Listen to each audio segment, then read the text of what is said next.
Hello everybody, welcome back to my channel. If you're new here, my name's Jenny and we're here to talk about books.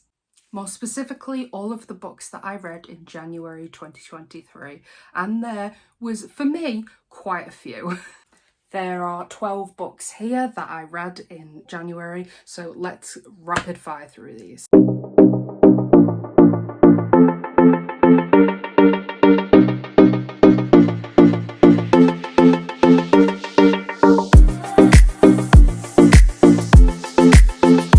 My first book of the year was The Deal by Elle, and I ended up rating this 3 stars.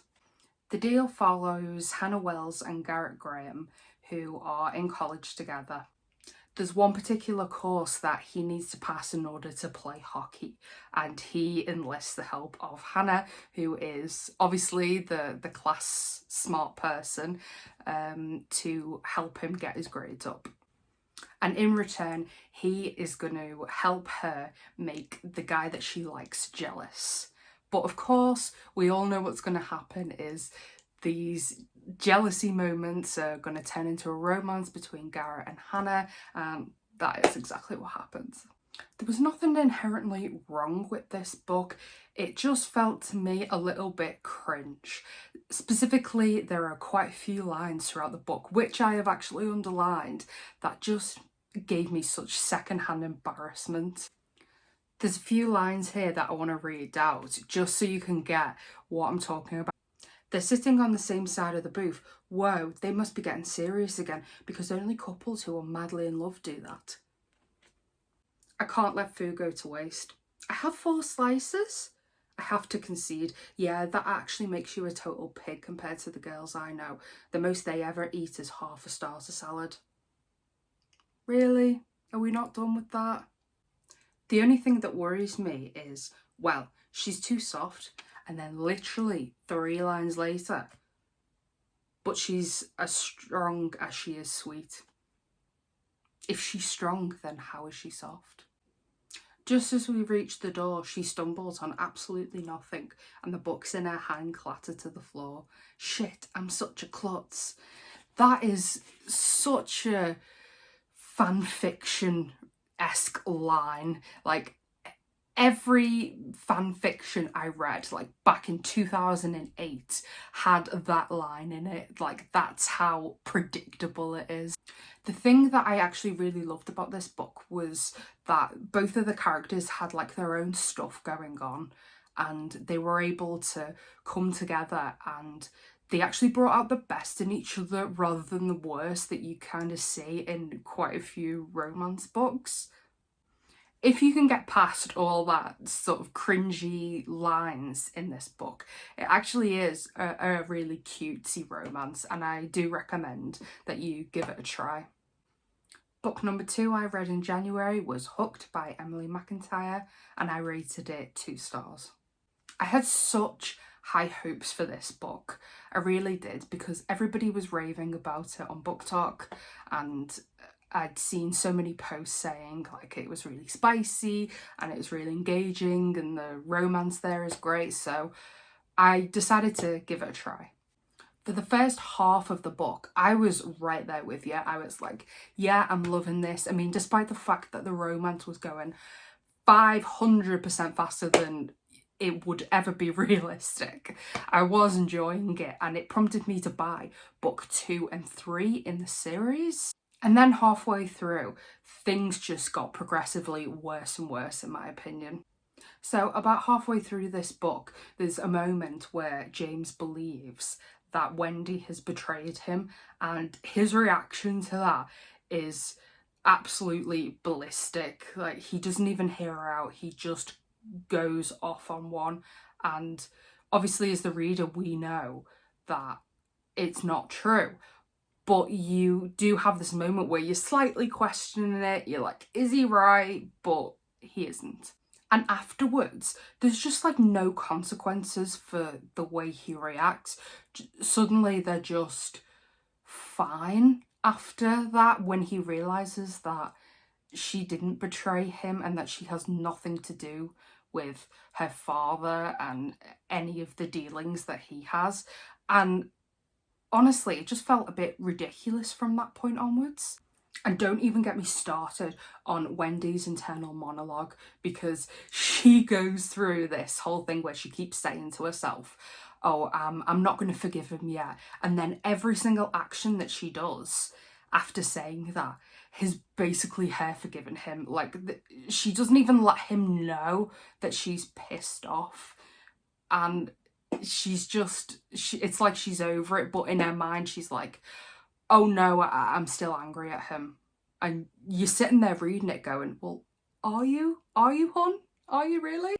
What I really needed from this book was consequences. Consequences to James's actions, to his assumptions, his beliefs, and we just got none of that. So the whole thing just felt completely unrealistic, and it fell flat for me, to be honest. So in the end, that's why I ended up rating it 2 stars. Despite the fact that I really wanted to give it at least a 3-star, I couldn't. Book 3 of the year was Every Summer After by Carley Fortune, and I rated this one 5 stars. So this was my first 5-star read of the year, and I was so excited for this.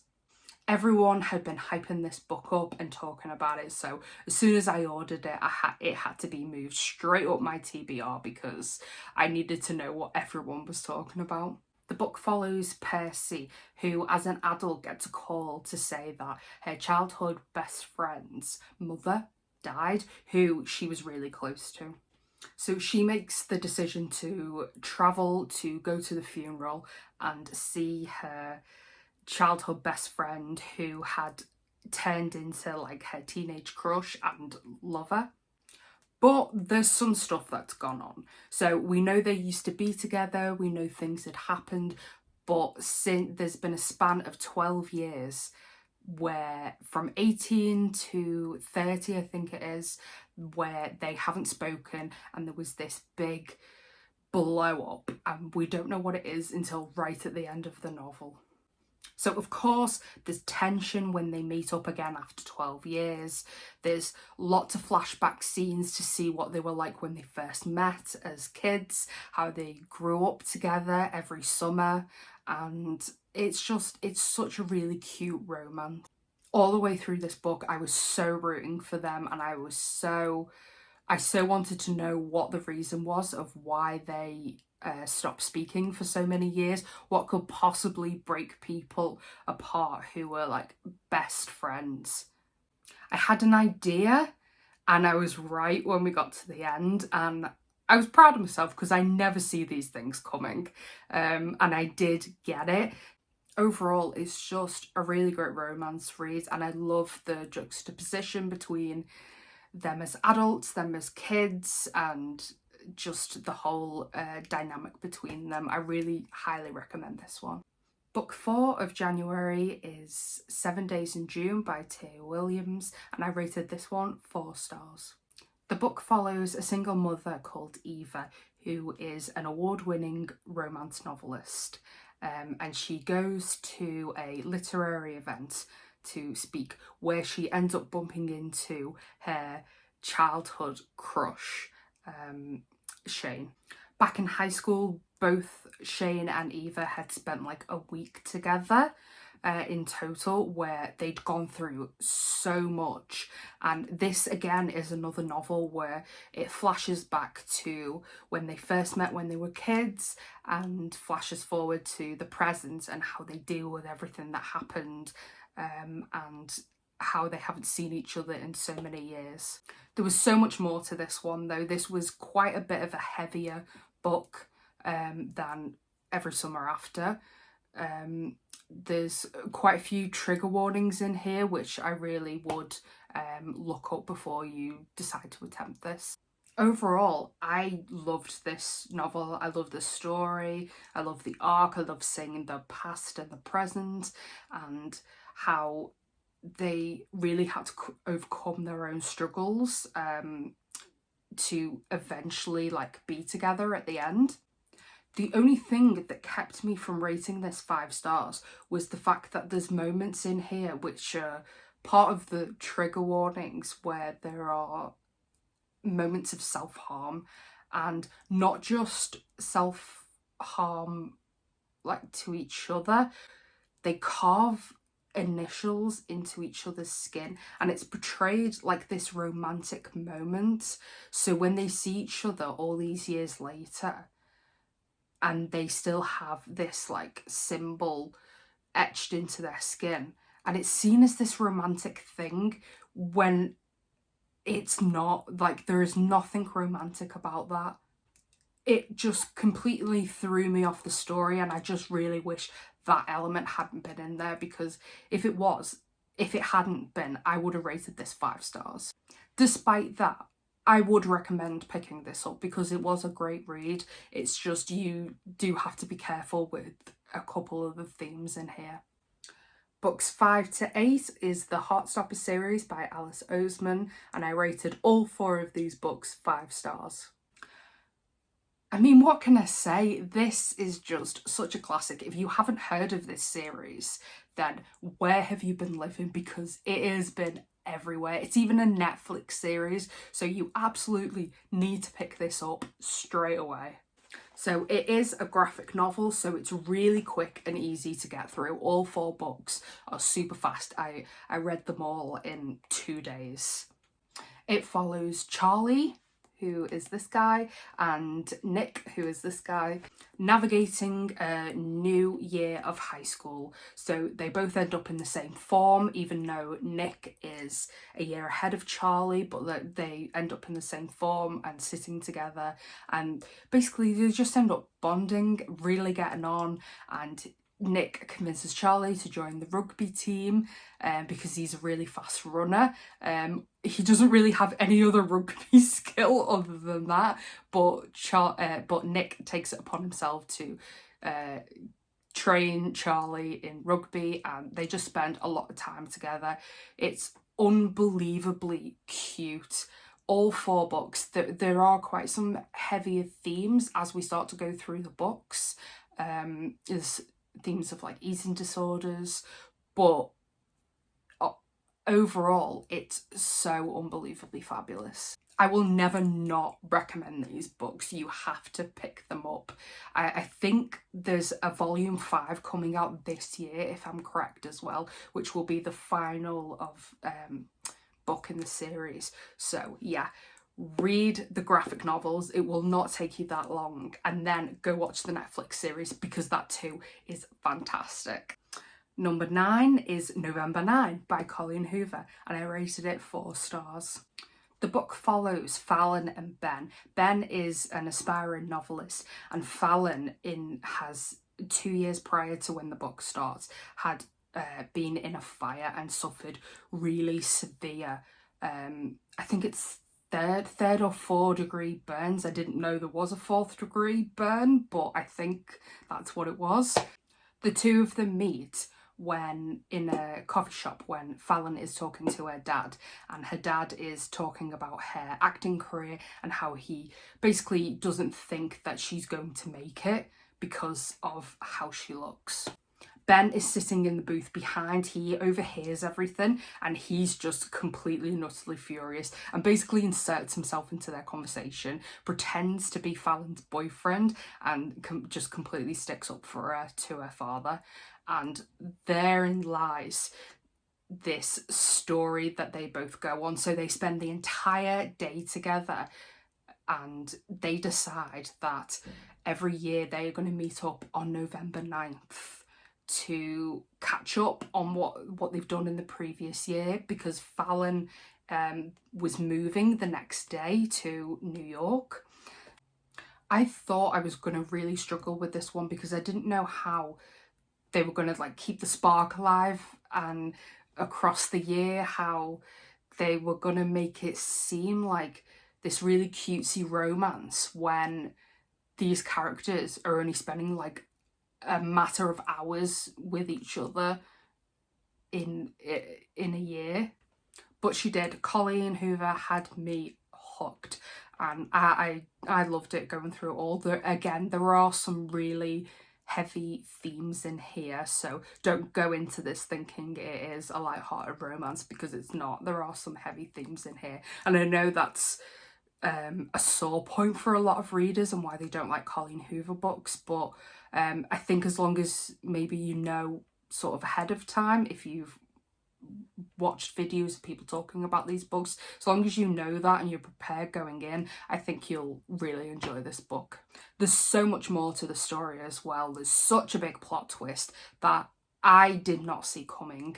I don't know if you will, but I highly recommend that you read this book.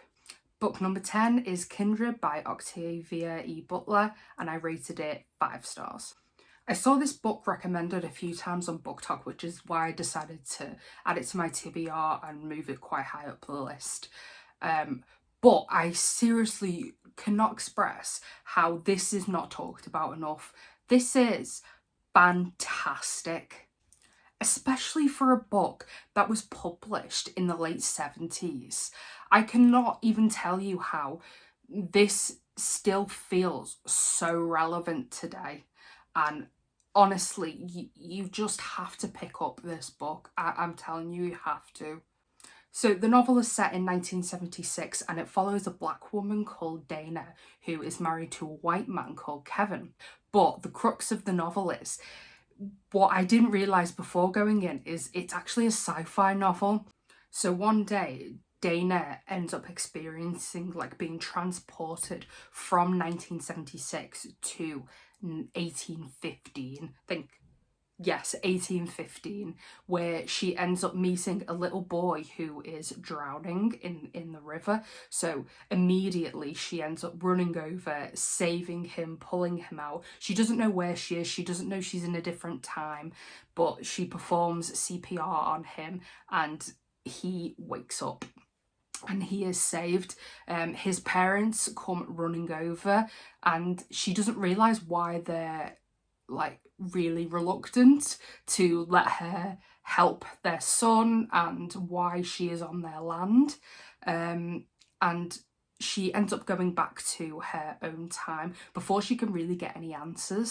But of course, this keeps happening. The next time that she goes back into the 1800s, it's actually a few years later, where it's only been a matter of minutes for Dana herself. She's still the same age, only a few minutes have passed, but to the child, who's called Rufus, he is years older and he doesn't quite remember her at first, but then he does. Eventually, Dana realises that she keeps getting called back into the past to save this little boy from dying every single time. So something about him, when he is in danger, when he feels his life is threatened, he keeps calling her back into the past to save him. And there's so much to this as well. Like, she ends up realising that they're connected in more ways than she thought. Not only that, he is her ancestor. So the little boy, Rufus, is growing up right before her eyes. Every time she gets transported back, he is a few years older than he was previously. She is still the same age. Nothing has changed about her. I think the whole span of the novel for her is a matter of a few weeks or maybe even a month. But she ends up battling with her own morality in that she needs to save this little boy so that her ancestors can be born in the future. And Rufus is white, and his family and him, as he grows older as well, they own slaves. So Dana is thrust into this world where to everybody in the 1800s, she's considered a slave. She has no right to anything. She has no say in anything. And yet she is the only reason that this boy is surviving all these near-death experiences throughout his life. There's so many moments in this book where you can see how Dana's grappling with the choice of whether to let him die and risk her whole lineage, or if she saves him. And it's her own morality and everything that they're participating in the slave trade, in how they treat the slaves that they have as well, how they treat Dana herself. there's just so much complexity to this novel. It's absolutely fantastic. This needs to be talked about more. So if you're going to take any recommendation from me, read Kindred by Octavia E. Butler now. Book 11 is Six of Crows by Leigh Bardugo, and I rated this 5 stars. Six of Crows follows criminal prodigy Kaz Brecker, who is only 17 years old, but he is the best in the business, and he basically gets tasked with breaking out a scientist from the ice court, which has been broken into before, but nobody has ever gotten away with it. No one has ever gotten out of that. But of course, he is the best in the business, so he is tasked with this in return for 30 million Kruger, which is their currency. He basically assembles a team of 6 people who can help him carry this out. A couple of them, Inej and Jesper, were already part of his crew, and then a few others he basically recruits. So we go through about half of this novel before anything about this heist has ever even happened. It's really, really slow at first, and pretty much most of the drama happens in the final 100 pages. So if you didn't already know, this is only the first book. This book is a duology with Crooked Kingdom, so you do have to read both books to find out how the story ends and what happens, how they get themselves out of the situation. Do they succeed with breaking the scientist out, and do they get their money? I loved this book. There were so many moments where I was going back and forth thinking, I don't really care about this character, because the novel is in the point of view of pretty much every one of the people in the heist, so it's in 5 different points of view, and there were times where I just really wasn't caring about some of the other characters, but then later in the novel more things get revealed about them and their, you know, dynamics with other characters, things that have happened in the past, and you just get so much juicy gossip in this, and honestly it's fantastic. I highly recommend this book.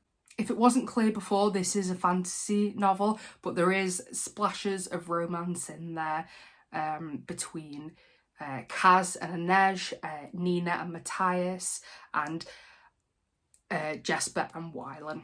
For me, the jury's still out on Jesper and Wylan because I'm sensing stuff between them. I haven't read Crooked Kingdom yet, so I don't know how it ends, but I'm sensing stuff between those 2 characters, and it's getting really interesting for me.